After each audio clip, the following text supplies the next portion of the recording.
নমস্কার প্রিয় শ্রোতা বন্ধুরা, রাধাকৃষ্ণ পিয়ালি চ্যানেলে আমি পিয়ালি আছি। আজকে আপনারা শুনছেন শিব ও মহাপুরাণ।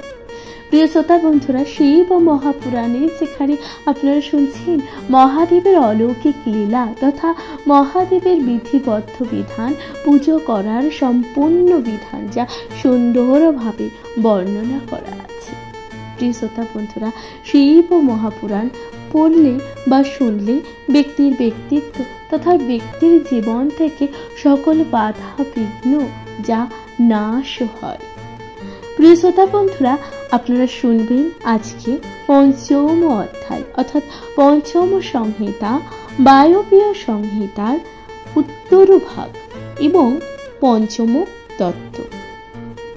পঞ্চম তত্ত্ব অর্থাৎ পঞ্চম অধ্যায় আপনারা শুনছেন শিব তত্ত্বের কথন। তাহলে শুনতে থাকুন শিব মহাপুরাণ। উপমন্যু কৃষ্ণকে বলেছিলেন শিব ও শিবানীর বিভূতি এবং যথার্থ স্বরূপ সংক্ষেপে বর্ণনা করছি। মহাদেব সাক্ষাৎ শক্তি আর মহেশ্বর স্বয়ং সেই শক্তিযুক্ত।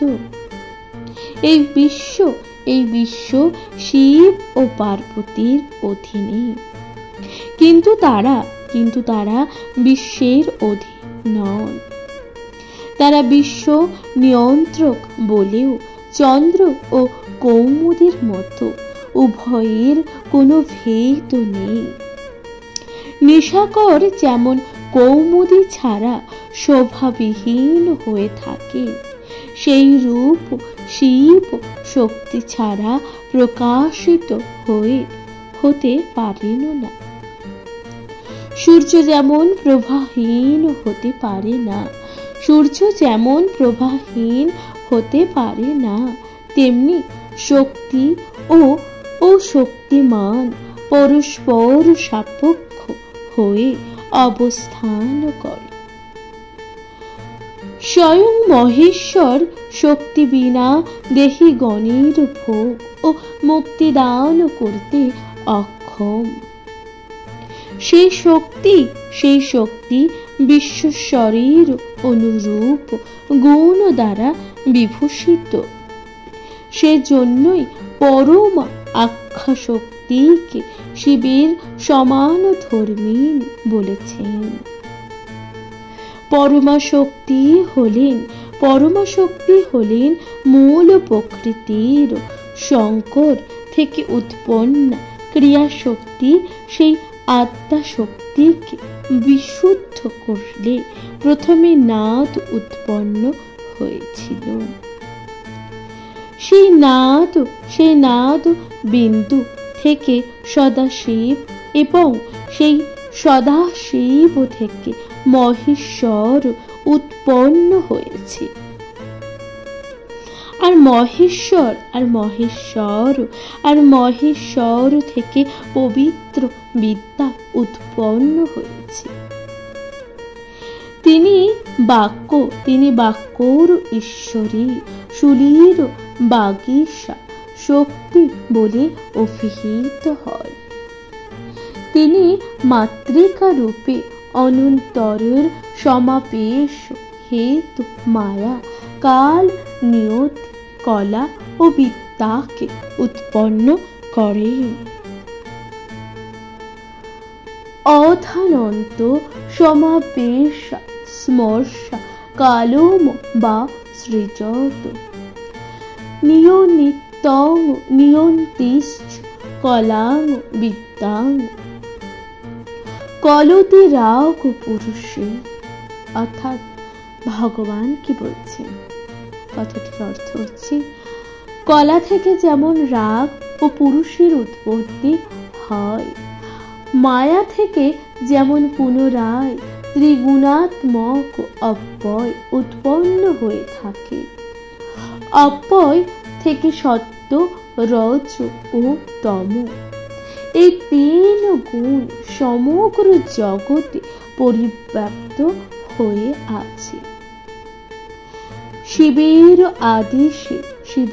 আদেশে সেই তত্ত্ব সকল থেকে অসংখ্য অসংখ্য অসংখ্য অগ্নিপুণ্ড উৎপত্তি লাভ করে।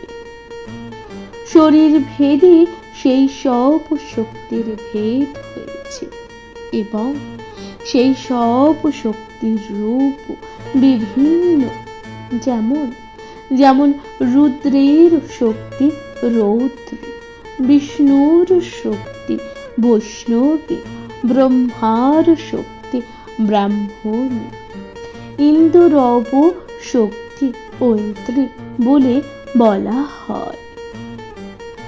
এই বিশ্বকেও শক্তি পরিব্যাপ্ত করে আছেন। সেই কারণে এই স্থাবর জঙ্গমাত্মক জগৎ শক্তিময় বলে প্রসিদ্ধ। সেই শক্তিতে পরমাত্মার অংশ আছে বলে তারা পরমা শক্তি নামে কীর্তিত হয়। এইভাবে ঈশ্বরের ইচ্ছাবশ বর্তেন সেই পরমা শক্তি অখিল বিশ্বকে সৃষ্টি করেছেন। পরমাত্মা পরমেশ্বর জ্ঞান শক্তি, ক্রিয়া শক্তি ও ইচ্ছা শক্তি, এই তিন প্রকার স্বকীয় শক্তি বিশিষ্ট বলে শক্তিমান নাম ধারণ করে এই বিশ্ব জগৎ জুড়ে আছেন। মহেশ্বর নিত্য ইচ্ছা শক্তির নিয়মে এই প্রকৃতির সকল কাজ পরিচালিত হয়। জ্ঞান শক্তি বুদ্ধিরূপা হয়ে সেই ইচ্ছা শক্তির কারণ ও প্রয়োজন সাধন করেছে। এইভাবে সেই প্রসব ধর্মীর শক্তি পরমা শক্তি করতে প্রেরিতা হয়ে ওই ত্রিশক্তির উৎপন্ন অনুসারে এই জগৎ প্রসব করেছেন। এইভাবে শক্তির সঙ্গে শঙ্করের যোগ থাকাতে শঙ্কর শক্তিমান নামে কীর্তিত হয়। সেই শক্তি এবং শক্তিমান সেই থেকে উৎপন্ন, তাই এই জগৎ শক্তি এবং শিব বলে খ্যাত। যেমন সন্তান পিতা মাতা ছাড়া জন্মাতে পারে না, অর্থাৎ যেমন একটি সন্তান জন্ম লাভের জন্য তার পিতা ও মাতা উভয়ের প্রয়োজন, ঠিক তেমনি ভবানী ব্যতিরেক এই চরাচর বিশ্ব উৎপন্ন হতে পারে না, অর্থাৎ ঠিক তেমনি দেব অর্থাৎ মহাদেব এবং মাতা অর্থাৎ ভব এবং ভবানী ছাড়া এই যে বিশ্ব চরাচর উৎপন্ন হতে পারে না। এই বিশ্ব সে স্ত্রী পুরুষ সম্ভূত বলে স্ত্রী পুরুষাত্মক, স্ত্রী পুরুষের বিভূতি স্বরূপ এবং স্ত্রী পুরুষম হয়েছে। শিব যখন পরমাত্মা নামে অভিহিত হন, শিবা তখন শক্তি নামে কীর্তিত হন, অর্থাৎ শিব যখন পরমাত্মা নামে অভিহিত হন, শিবা তখন শক্তি নামে কীর্তিত হন। সেই শিব সদাশিব নামে অভিহিত হলে শিবা মনোন্নয়ী নামে অভিহিতা হয়ে থাকে। শিব যদি মহেশ্বর নামে বিবেচিত হন তখন শিবা মায়া নামে ভূষিত হন। সে মহেশ্বর রুদ্র এবং মহেশ্বরী হলেন রুদ্র বল্লভা রুদ্রাণী। সেই দেব বিশ্বেশ্বরী বিষ্ণু এবং বিশ্বেশ্বরী প্রিয়া উমার হলেন লক্ষ্মী। সেই ব্রহ্ম শিরহর্তা শিবই হলেন ব্রহ্মা এবং সেই দেবী হলেন ব্রহ্মপত্নী ব্রাহ্মণী। সেই মহাদেব ভাস্কর এবং সেই ভগবতী শিবী হল সূর্যপত্নী প্রভা। মন্মন্থারী ত্রম্বক এবং ভগবান রুদ্র এবং হরার্থ দেহিনী নগদনন্দিনী ভবানী। তারা দুজনেই ইন্দ্র ও ইন্দ্রপত্নী শচী, অগ্নি ও অগ্নিপত্নী সহা, যম ও যমপত্নী নির্ষতি পত্নী এবং বরুণ ও বরুণানী হয়েছে। আবার মহেশ্বর ও সেই মহেশ্বরী বায়ু ও বায়ুপত্নী, যক্ষ ও তার স্ত্রী ঋদ্ধি, চন্দ্র ও চন্দ্রপত্নী রোহিণী, ঈশান ও ঈশান বল্লভা, অনন্ত ও অনন্ত প্রিয়া অনন্তা এবং কালাগ্নি, রুদ্র ও তার পত্নী কালী রূপে এই জগৎ সংসারে অধিষ্ঠান করেছেন। সেই শম্ভুই পুরুষাক্ষ মনু এবং সেই শিবপ্রিয়া শক্তি তার পত্নী স্বরূপ রূপা। সেই মহাদেবী সাক্ষাৎ দক্ষ, আর সেই পরমেশ্বরী হলেন দক্ষপত্নী প্রসূতি। সেই ভবই হলেন রুচি এবং ভবানী হল রুচিপত্নী আকুতি। সেই শম্ভু হলেন ভৃগু এবং সেই ত্রম্বক প্রিয়া উমায় হলেন ভৃগুপত্নী নামে খ্যাত।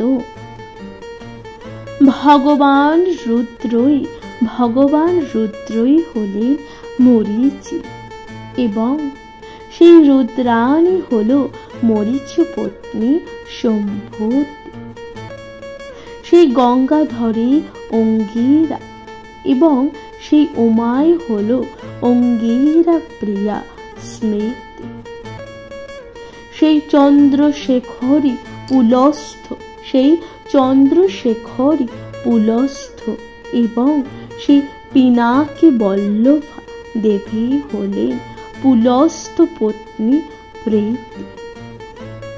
ত্রিপুরারি হলেন পুলহ এবং ত্রিপুরারি পত্নী অম্বিকাই হলেন পুলহ পত্নী। ত্রোট ধ্বংসই ত্রোট এবং শিবদয়িতা দেবী ত্রয়োপত্নী হলেন সন্মতি। মহাদেবী হলেন অত্রি এবং উমা হলেন অত্রি পত্নী অনুসূয়া। সেই কালারী হলেন কশ্যপ এবং মহেশ্বরী সেই কশ্যপ পত্নী দেবমাতা অদিতি রূপিণী। এই ছাড়া পুরুষ মাত্রই সেই দেবদেব শঙ্কর এবং স্ত্রী মাত্রই দেবী শঙ্কর। সুতরাং সকল স্ত্রী পুরুষ হলেন ভব ভবানী বিভূতি। ভগবান শিবই হলেন ভোক্তা এবং দেবী উমায় ভোগ ও সাধন বস্তু। শঙ্কর হলেন শ্রোতা এবং যা কিছুই শ্রোতব্য তা দেবী বলেই জানতে হবে। শশী শেখরী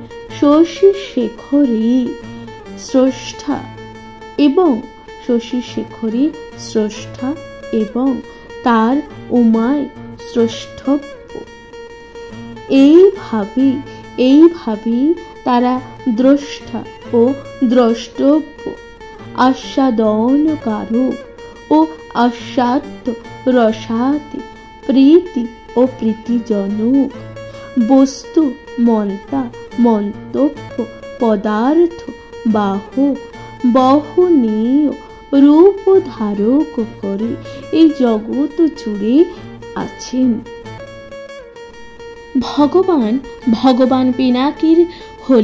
ভগবান পিনাকী হলেন সকল প্রাণীর প্রাণ। সেই দেবী অম্বিকায় অম্বুরূপিণী বলে নিখিল প্রাণীর প্রাণ স্থিত নিদান হয়ে জগতে অধিষ্ঠাত্রা রূপে রয়েছে। সেই ত্রিপুরারই বল্লভা ভবানী ক্ষেত্ররূপিণী হয়ে থাকে। তখন ভগবান পিনাকী ক্ষেত্রজ্ঞ রূপী হয়ে সেই নামে মহিমান্বিত হন। সেই শূলঊর্ধ্ব ভগবান মহেশ্বর এবং তার অর্ধাঙ্গিনী দেবী উমাই হলেন নিশারূপিণী। এইভাবে সেই শঙ্করী যথাক্রমে আকাশ, পৃথিবী, সমুদ্র, বেলা, বৃক্ষলতা হয়েছেন। তাছাড়া এই জগৎ সংসারী সকল স্ত্রী পুরুষ সেই ভবানী ও শিব ছাড়া আর কিছুই যে নয়। দেবী সর্বাণী শ্রোয়মান সপ্তনিবহ এবং ইন্দ্রভূষণে অখিল অর্থরূপী হয়ে পার্বতীর রূপে সেই সকল শব্দে মিলিত হয়ে আছেন। যে পদার্থের যা শক্তি আছে বিশ্বশ্বরী সেই সকল শক্তি এবং বিশ্বেশ্বরও সেই শক্তি মানি থাকে, যাকে পবিত্র, পুণ্য ও মঙ্গল বলা হয়েছে।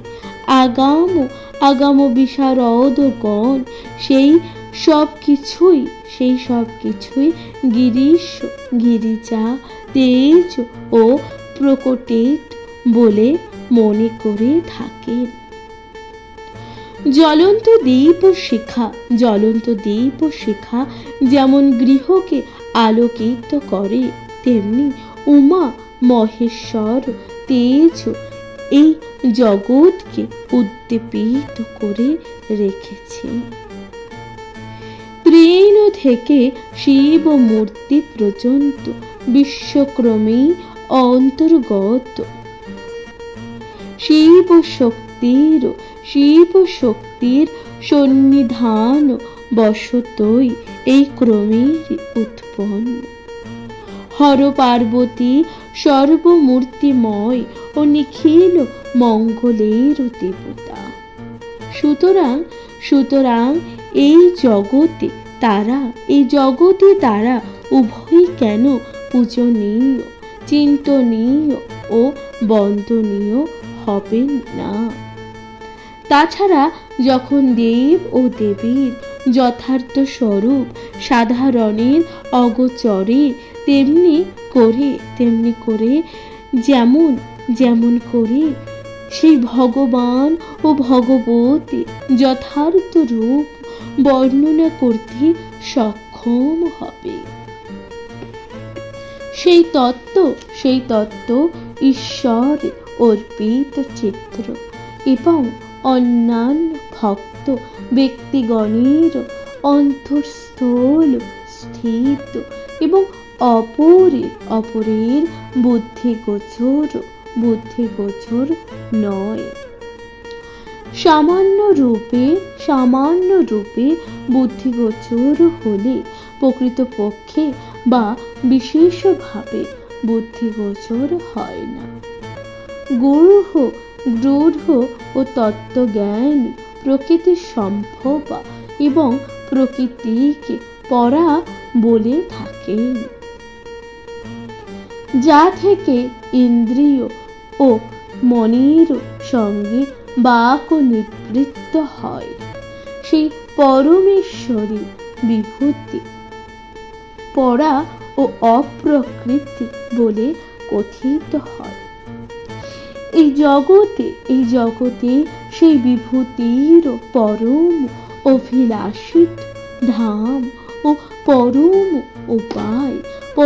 উপায় এবং তাই পরমেশ্বর পরাকাষ্ঠা বলে মনে করা হয়। মুনিগণ জিতেন্দ্রিয় হয়ে নিঃশ্বাস রোধ করে তাকে লাভ করার জন্য যত্নবান হন। যে ব্যক্তি সেই পরা ও অপরা বিভূতির যথার্থ রূপে জানে, তিনি অপরভূতি পরাক্রম এবং অতিক্রম থেকে পরমভূতি লাভ করে থাকেন। প্রিয় শ্রোতা বন্ধুরা, তাহলে এখানেই সমাপ্ত হচ্ছে পঞ্চম অধ্যায়। আপনারা শুনছেন শিব তত্ত্বের কথন। শিব মহাপুরাণ আপনাদের কেমন লাগলো অবশ্যই আপনাদের মূল্যবান মতামত জানাতে ভুলে যাবেন না। চ্যানেলে প্রথমবার শুনে থাকলে অবশ্যই পাশে থাকবেন। নিজের কাছের মানুষ, প্রিয়জন সকলের সাথে ভাগ করে নিতে ভুলে যাবেন না। শিব মহাপুরাণ শুনতে থাকুন। শিব পুরাণ এরপর ষষ্ঠ অধ্যায় অর্থাৎ শৈব তত্ত্বর বিশ্লেষণ শুনতে থাকুন। শিব মহাপুরাণ।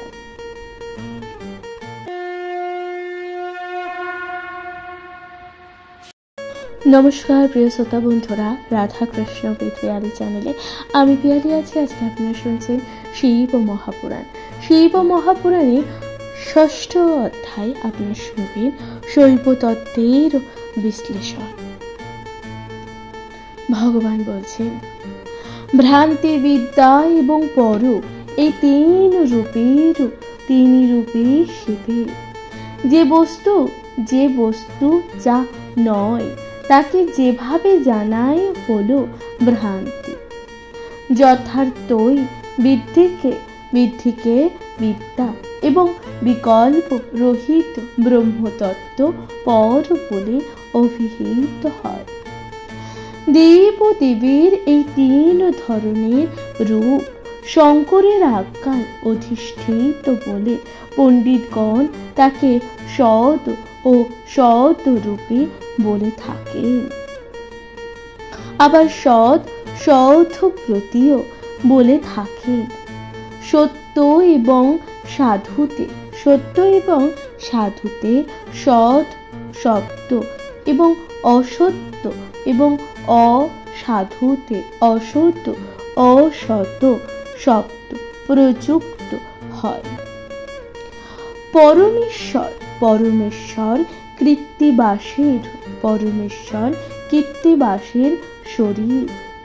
কৃত্তিবাসের শরীর এই বিশ্ব সৎ ও অসৎ বলে কথিত হয়। যা সৎ এবং অসৎ বলে প্রসিদ্ধ। শিব তার প্রতি বলে সৎপতি হন।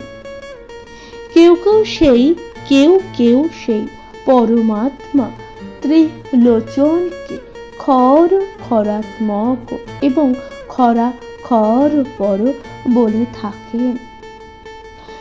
নিখিল ভূতই সেই খর অর্থাৎ নশ্বর এবং কূটস্থ চিদাত্মক হল অক্ষর অর্থাৎ অবিনশ্বর। তবে উভয় সেই দেবীর অধীন। সুতরাং তার স্বরূপ এবং দেব এই খরাখরের পর বা নিয়ামক বলে খরাখর পর হয়ে থাকেন। কোনো মুনি পরম কারণ শিবকে সমষ্টি ব্যষ্টি স্বরূপ এবং সমষ্টি বৃষ্টির কারণ বলে থাকেন।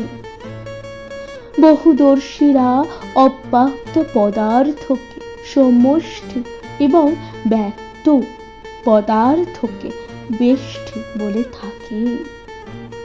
তবে সেই সমষ্টি এবং ব্যষ্টি শিবের ইচ্ছা অনুযায়ী হয়ে থাকে। শাস্ত্রবিদগণ যা পিণ্ডের অর্থাৎ পঞ্চভূতের বিকৃতির অনুযায়ী তাকে জাতীয় আলাদা আলাদা সেই যে আলাদা আলাদা পিণ্ড মাত্র স্বরূপের ব্যক্তি করে থাকে। জাতি ও ব্যক্তি সেই ভগবান বা ভবানীপতির আদেশ পালনকারী বলেই পণ্ডিতগণ তাকে শরীর রূপে বলে থাকেন। আবার সেই উমাপতি প্রধান পুরুষ ব্যক্ত কালাত্মা বলে বর্ণিত হয়।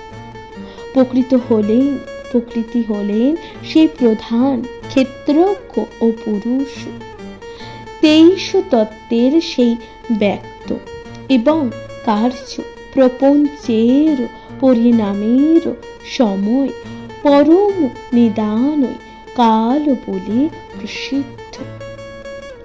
শিব সেই প্রসাহ নদীর নিয়ন্তা অধিপতি এবং উৎপত্তি ধ্বংসের কারণ। তিনি আবার তাদের প্রবর্তক। সেই কারণে প্রধানাদি স্বরূপী মহেশ্বর প্রধান প্রভৃতির কারণ এবং অধিপতি বলে কীর্তিত হন। কেউ শিবকে বিরাট ও হিরণ্যগর্ভ বলে মনে করে থাকেন। পণ্ডিতগণ এই যে বিশ্বকে এই বিরাটের স্বরূপ বলে থাকেন। হিরণ্যগর্ভ হলেন নিখিল লোকের কারণ। কোনো বহুদর্শগণ শূল পানিকে অন্তর্যামী ও পর বলেন। কেউ আবার প্রাজ্ঞ বলে থাকেন। কেউ বা তৈজস বিশ্ব নামে অভিহিত থাকে।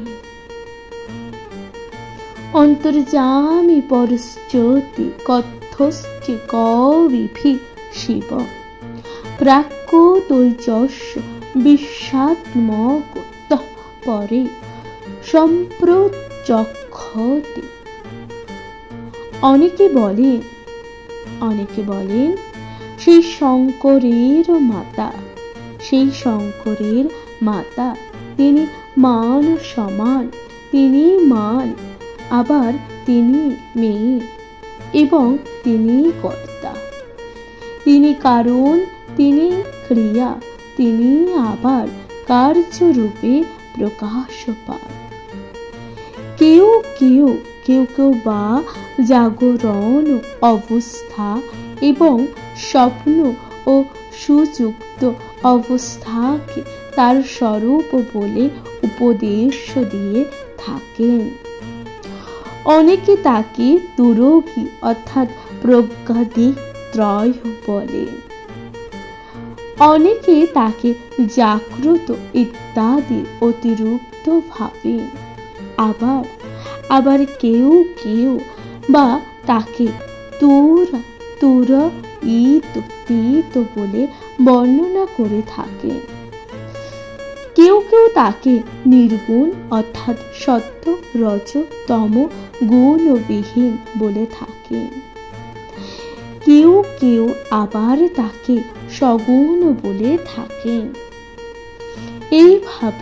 এইভাবে কেউ তাকে সংসারী, কেউ বা অসংসারী, কেউ বা স্বাধীন, কেউ বা তাকে মায়ায় বশীভূত, কেউ বা তাকে ক্রূর, কেউ বা তাকে ক্রূরতাহীন, কেউ বা স্পর্শহীন, বা কেউ বা তাকে নিস্পৃহ, কেউ বা তাকে ক্রিয়াবান, কেউ বা তাকে নিষ্ক্রিয়, কেউ বা তাকে ইন্দ্রিয় যুক্ত, কেউ বা ইন্দ্রিয় বিহীন, কেউ বা তাকে চঞ্চল, কেউ বা তাকে নিশ্চল, কেউ বা তাকে রূপবান, কেউ বা তাকে রূপহীন, কেউ বা তাকে অদৃশ্য, কেউ বা তাকে নয়ন গোচর বলে জেনে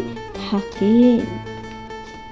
তাই ভগবান বলছেন, কেউ কেউ তার বিভূতিকে বচন গোচর, কেউ বা তাকে বচনাতীত, কেউ বা তাকে শব্দ রূপিণী, কেউ বা তাকে শব্দাতীত বলে থাকেন। কেউ বা তাকে চিন্তাময়, কেউ বা তাকে চিন্তা শূন্য বলেন, কেউ বা তাকে জ্ঞান স্বরূপ, কেউ বা তাকে বিজ্ঞান স্বরূপ বলে থাকেন। কেউ কেউ কেউ কেউ তাকে জ্ঞান গোচর বা তাকে আবার কেউ বা তাকে জ্ঞান মার্গতীত বলে জেনে থাকে। কেউ কেউ বলেন তিনি অদ্বিতীয়, কেউ কেউ আবার বলেন তিনি অনেক। তার স্বরূপ সম্পর্কে এমন নানা মত আছে।